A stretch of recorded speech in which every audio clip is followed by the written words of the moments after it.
If you've ever blown an account on BoomCrash, this video is for you. And if you are yet to blow an account, this video will make sure you never do. So in this video, I am breaking down the exact risk management rules that work perfectly well on BoomCrash. Lot sizes, positions, daily limit, and the spike reality nobody else is talking about.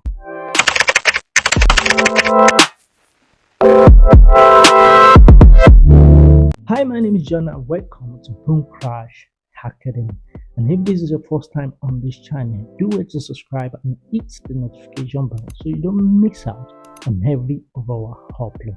By the end of this video, you will have a clear risk management framework that you can apply to your BoomCrash trading starting today. So watch with me to the very end, because the daily loss limit rule I share at the end is that one rule that have saved my account more times than any strategy has ever did. Before we talk about number, here is the important principle of risk management on BoomCrash. Before you enter any trade, you must know exactly how much you are willing to lose on that trade. Not after you enter the trade, not while the trade is running, before. You see, that single decision made before that trade what separates disciplined traders from gamblers. Now let's talk about numbers. There are minimum and maximum to your lot size and position. In our last video talking about the 20 BoomCrash pairs, I recommend certain pairs you can concentrate on. If you are yet to watch that video, do that right after this video, and the link is in the description. So specifically for Boom 1000 Crash 1500 series, their minimum lot size is 0.20. So for a small account of $100, I will recommend you have a maximum of 2 open positions at any time with a lot size between 0.20 and 0.25. And for large account, I personally trade with 3 maximum positions. For those in the communities know this. So why having maximum position? Because opening too many positions simultaneously multiply your exposure. So once market reverse against you, it hits multiple of your position and your account take damages that you never planned for. So discipline means knowing your maximum position before the market tempts you to add more position. So here comes how I calculate my risk per trade in the market. I combine 2 things, which is the number of pips I'm willing to risk in the market and my lot size. But before I proceed, you need to have a better understanding of what is pip and what is lot size. Firstly, what is your lot size? So basically, see your lot size as the quantity you bring to the market. For example, you go to a store, you want to get rice. You don't just go to the store and say, I want to get a rice or I want to give a rice. You have to state the quantity. I want to get 1 bag of rice. I want to get 2 bags of rice. So also lot size, you go to your broker. Okay, I want to stake 0.20 lot size. I want to stake 0.30 lot size. That is the quantity of the amount you want to place into the market.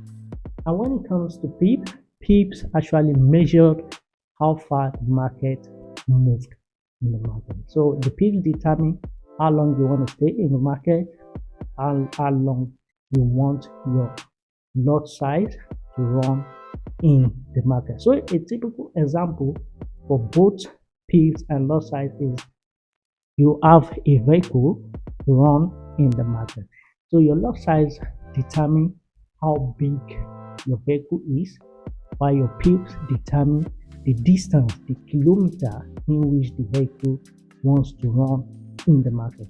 Basically, your lot size multiplied by your pips give you how much you get, or how much you lose in the market. Example, if I risk 40 pips on Boom 1000 with 0.20 loss side, I'm going to lose approximately $8 in the market. You get it? 0.20 multiplied by 40 pips gives you $8. That's how you plan your risk, and it's very simple and clear. But here is where boom and crash is totally different from regular forex. Spike do not respect your stop loss, especially when you are selling boom and buying crash. So on boom and crash indices, when spike hits, it moves with force. It doesn't stop at where your stop loss price is. It gaps through it and stop at where the spike is naturally designed to end, which means your actual stop loss exceeds what you've planned for in the market. And this is the reality of trading boom and crash, which nobody is teaching out here. So how do you manage this? I have three options for you. Option 1, manual close. Watch the market closely and actively, and close your trade manually when you hit your planned loss amount. No stop loss needed. You are your own stop loss. Option 2, tighter stop loss.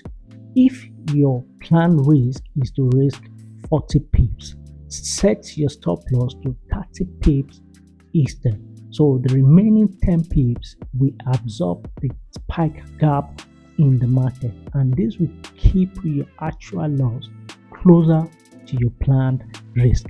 Sweet. So the third option is accept spike and trading reality.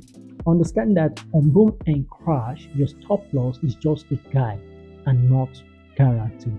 So size your position small, that even if spike take more than you planned for, it won't damage your account significantly.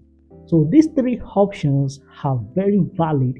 Choose the one that suits your trading style and personality and stick to it consistently. So here comes the sections that save account. Every trading day, you must have two numbers fixed at the back of your mind: your daily profit target and your daily loss limit. For me personally, on a standard account, my daily profit target is 20% of my equity, and my daily loss limit is 10% of my equity. So on a larger account, I extend the daily profit target to 30% of the equity and 20% which of the daily loss on the equity. Here is the truth. Most traders have their daily targets, no doubt about that, but very few respect their daily loss limit. So when you hit your daily loss limit, you stop trading immediately. No exceptions. No, the market is about to turn. No one more trade to recover. You stop trading and close your chart immediately. And then you can go do something else you love doing. You can rest, exercise, study, socialize, spend time with family. Just do anything at all you love doing except trading. Because the traders that keep trading when they hit their loss limit, they are no longer trading their trading system. They are now chasing losses with emotions, and emotional trading makes things worse. So the market will definitely be there tomorrow, but if you keep going and chasing loss with emotions, your account might not be there for you. So here is a complete risk management framework for boom and crash trading. The first one is maximum 2 positions on $100 account and a maximum of 3 positions on a larger account. And as for your loss size between 0.20 to 0.25 for boom and crash of 1000 series and 500 series. And thirdly, calculate your pip risk combined with your lot sizes before opening a trade. And fourth one, use a tighter stop loss more than that of your planned stop loss to account for a spike gap, and set your daily profit target of 20% of your equity, and also set your daily loss limit of 10% of your equity. And when you hit your daily loss limit, you stop trading, and no exceptions. Risk management is not exciting. It's not the part of trading that gets people motivated, but it is the only part of trading that keeps you in the game long enough to become consistently profitable. Strategy gets you into the trade, but risk management keeps you alive to take the next trade. If you find this video helpful, subscribe, like, and hit the notification bell. New content upload every few days on this channel. And if you're ready to go deeper, take live real-time analysis and signals together, have direct access to me. The community is widely open and the link is in the description. I am John and this is BoomCrash Academy. Stay disciplined, stay profitable. Stay disciplined, stay profitable. And now you can go watch the boom and crash pairs I recommend for you to trade. Watch next.